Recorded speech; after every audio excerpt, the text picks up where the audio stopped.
Hello, ladies and gentlemen, and welcome to this.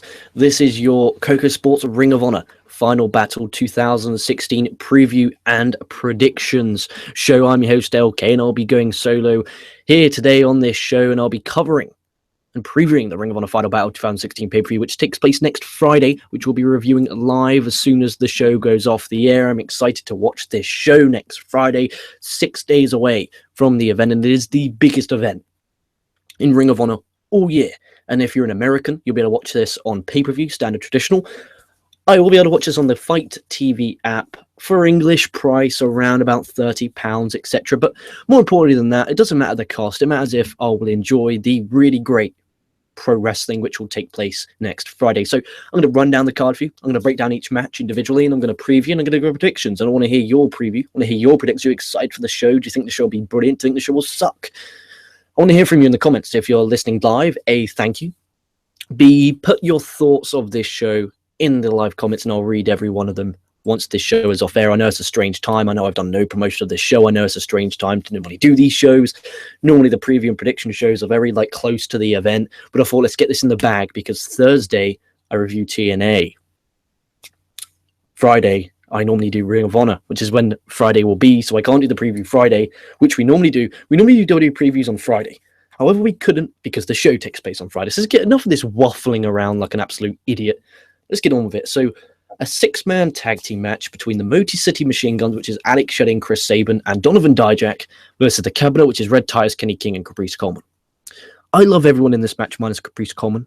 I generally do. I'm not a fan of Caprice Coleman. I'm not a fan of this Cabinet gimmick that they've got going on. I'm really not. But I think this is going to be an opener.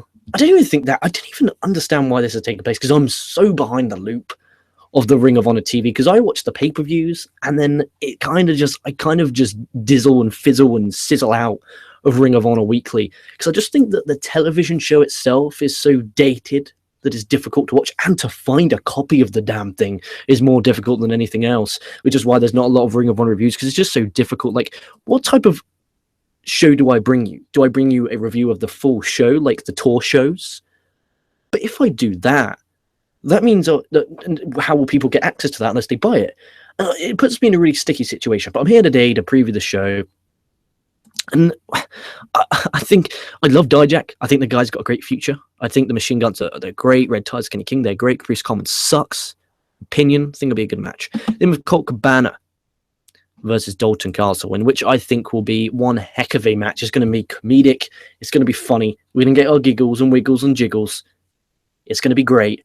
And I think this will be the match that a lot of people will love. And if you're a fan of comedy, and in a show like Ring of Honor where everything is so serious, which I love, it's great to be able to have that one show, that one match, on the card that's so chilled, relaxed, and will be great. And both are great workers.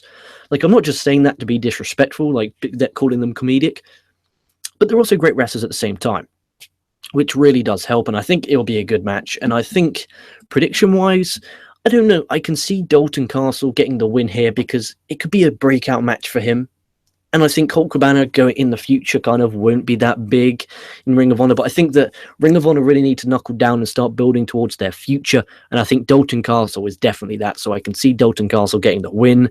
Handshake after the match. Big celebration. Lots of streamers. And I think it could be a very good match. And one that is a sleeper match. Like, not everyone's looking forward to it, but I think it'll be good.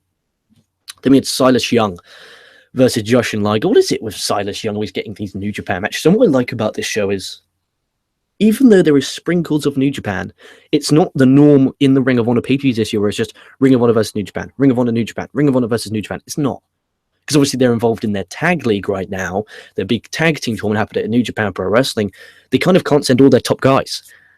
So if you've noticed, if we actually look at it, the only real guy, you got Kushida, you got Jushin Liger, you got Dragon Lee from CMLL. But apart from that, there isn't really any big Japan guy, which makes me so happy because when I watch Ring of Honor pay-per-view, guess what? I want to watch Ring of Honor wrestlers.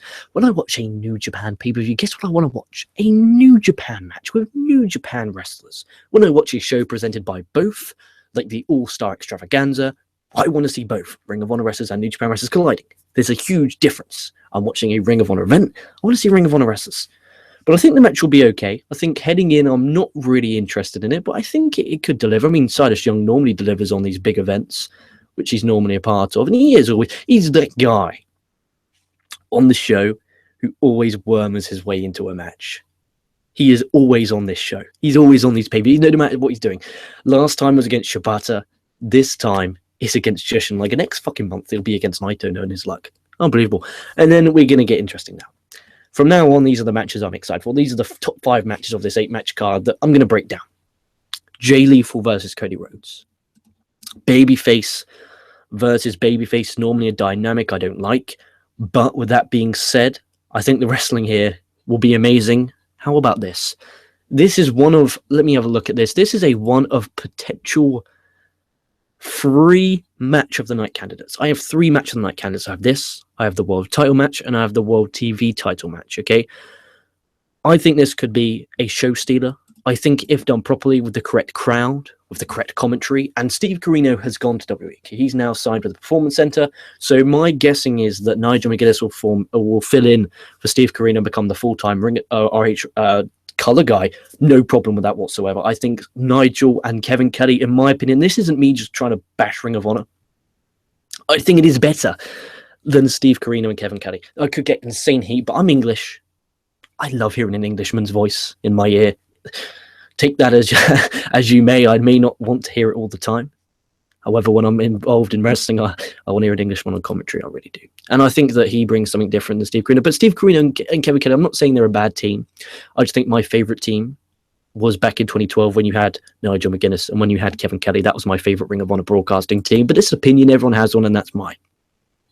But this match will be great, and I think worth the money of the pay-per-view alone. You know, Cody, since he's left WWE, has really had great matches. Lethal is just having great pay-per-view matches all the freaking time. I think it'll be a great match. You know, Cody Rhodes, a Ring of Honor debut, so he's wanting to make, you know, a big impact. No pun intended. You know, obviously he had his time in Impact Wrestling, and I'm just glad he's on the pay-per-view, and I think he'll make it to belt. Then we have a 6-man tag in for the Ring of Honor World 6-man Tag Team Championships. Again, this is the final of this 6-man tag team tournament. We have Kushida, Lio Rush, and Jay White versus the Kingdom, which is Matt Taven, TK O'Ryan, and Vinny Massaglia. This is Ring of Honor just playing fuck you with me. Quite frankly, they know I'm not good at names, and they bring me a name like that. Who the fuck do they think they are, giving me a name like Vinny Massaglia? Bro, come on. I need to watch more Ring of Honor. And it's not because I don't want to, it's because it's so damn hard. And the shows are so dated. Ring of Honor 2017 needs to be your year. And do you know how you make that your year? By fucking producing regular television once a month like TNA do. TNA doesn't feel as dated as you do. And they take theirs like 3 months ago already. Sheesh. What are you doing, Ring of Honor? Please, I love you to death. And your pay-per-view is going to be amazing. And I'm going to give it a win. I might even give it a really strong one. But please, for the Christ of me, make your television more accessible, more up-to-date, more consistent. Please. And I think this match will be great. Matt Taven's great. Jay White's great. Lio Rush is great. Kushida's great. Haven't seen much TK O'Ryan and Vinny Massaglia. But I think it will be a good match. And obviously crowning off 6-man tag team titles. I mean, I don't have an issue with that. Lots of people were taking an issue to the 6-man tag titles. It just means there'll be 4 titles in Ring of Honor, which is good and bad at the same time. I mean, they need to add a women's title, because obviously they have Women of Honor, so they need a Women of Honor World Championship, which they can have on their Women of Honor shows. And that needs to be on TV more as well. Maybe make that his own company. Even though it's his own company, I find it really difficult to get access to it. And again, that's the issue with Ring of Honor, is access. You know, these pay-per-views are great access, but it seems like with Ring of Honor, I'm watching 6 shows a year and that's it. I'm watching a Ring of Honor TV here and there when the links are uploaded to the Pirates Life for You shows sites quick enough. But if they're not uploaded to those sites, I don't know what to fucking do. I'm not in America. I don't have access to it. Get a TV deal in England, for crying out loud. Then we have the Young Bucks versus the Briscoes in... Oh, I fucking forgot about this. This is one of 4 potential match of the nights. Like, Briscoes are that team. And I've said this ever since I joined KocoSports a year or so ago. When I see the Briscoes on a match card, I still to this day just go, oh, I don't care. But every single time they go out, it's like Mike Bennett. I love Mike Bennett. But when I see his name on a match card, I just groan and moan and bone. So, oh, crying out loud, really? Do I have to watch this? But when it actually takes place, it's brilliant.